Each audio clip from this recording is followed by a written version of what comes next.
So here we are at National Signing Day at Hype Athletic Center, and we're thrilled to get a chance to catch up with Will Gholston, Detroit Southeastern.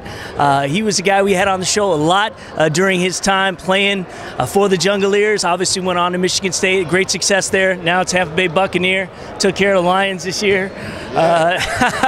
So how you doing, man? Pretty good.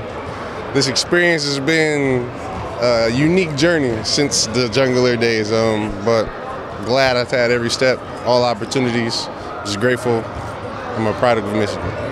You talk about like full circle. So here you are back. It's National Signing Day again, and you remember we were there in downtown, you know, all the tables and all the guys getting introduced from the PSL. And you know, when you think back to what you were thinking, what your experience would be like then to now they've gone through it, what's the craziest thing that you can, you know, compare and think of how you went through it and what it is? What was the reality? The reality for me was I went in there and I thought I was just going to automatically be the #1 guy. You know, I didn't have a college workout under my belt, and I thought I was going to step on campus and be the man. And it was a reality check when I first got there, because there was a lot. I was used to be the biggest guy, but there was a lot of guys bigger than me. And that's really when my work ethic kind of molded into what it is now. So I think that's the biggest thing that hit me in the face when I got there is the way you have to work on and off the field, because it's really like if you don't go to class, you don't play. And it's so hard to put into words. Yeah. It's a lot. It's a lot. Well, you know, I think, and that's what I think needs to be clear to these guys, is that what was part of school is now a business. It is now a job. And I think that's going to be, like you said, the biggest wake-up call is when you get there is this is something, you know, if you don't feel like going, you're going. Yeah, I mean, when it comes to college, the difference between high school and college, high school, your mom or your dad or whoever wakes you up, you go into class. You can't leave school because your coach is there in the school or somebody's there for the team. But when you get to college, nobody's gonna knock on your door and they'll knock on your door for the 5 o'clock lift. But after that, you don't go to class. They just chalk it up, and the next guy behind you gonna move in front of you. So that's the business part of it. It's because the coaches, they get paid for everybody to produce, and not just athletically, it's academically too. So that's a big wake-up call when you got to go to class after a 5 o'clock lift. Your class is at 8. You got those hour and a half to fall asleep. Yeah, so it's a lot to get used to. Yeah. And then obviously you must have been pretty proud, maybe a little like, boy, if I'd have just had a couple more years to see what Michigan State did this year, go all the way to the Rose Bowl. I mean, still though, you got to look back and just be so proud of that bunch. I'm extremely proud of them, man. Like, words won't even express. I felt like I was playing each and every game. I had my green on. Sometimes I wore my Michigan State shirt under my Tampa Bay jersey during the on Sundays.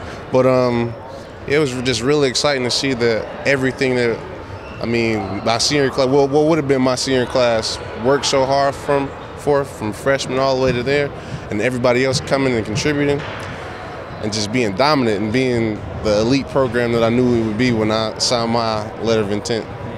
And something so few people ever get a chance to experience is draft day.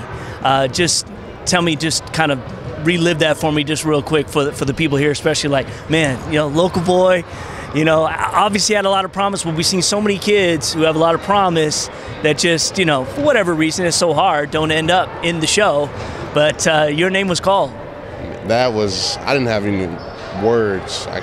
I think I cried and tried to talk at the same time while Coach Shiana was talking to me on the phone after they called me. My family was sitting there. We all were shocked too, because I took a nap. You know, I was kind of sleeping. I woke up and the phone rang. It was the best feeling, like the best feeling in the world I never had. It's crazy. All right, then finally, what's the best advice you can give these kids? If you had to say one thing to them, what would you say to these kids about life beyond high school, especially college football and the demands? Don't rush it. Like, don't rush your life. Set your goals, make your achievements, but don't rush to try to grab everything, because once it's over and you are an adult and you're paying bills and you have the adult life, it's no more college, no more high school. You're going to look back and say, man, I wish I could do this differently. But if you don't rush it and you take your time, and you focus on each thing one at a time, I don't think you'll go back and say, man, I wish I could change this. I'm going to say one more thing. When we did our interview for Wendy's Student Athlete of the Week back then, you remember, it was on the football field.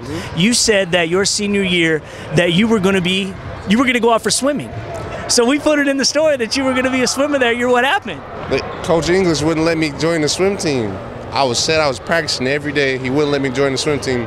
And I think it was because of the All-American game, too. Like, it's a rule in Michigan. Right. It's the craziest rule. You can't play two sports. That's right. But you would have done it. Oh, yeah. Those shots in the Speedos would have been infamous now. There's no question about it. So maybe it worked out for the best. Will, great seeing you, man. Thanks for representing. Too bad you're not a Lion, but that's okay. You'll live. Had the chance. You're in the NFC. That's right. We had the chance. All right, so we'll talk to you guys later.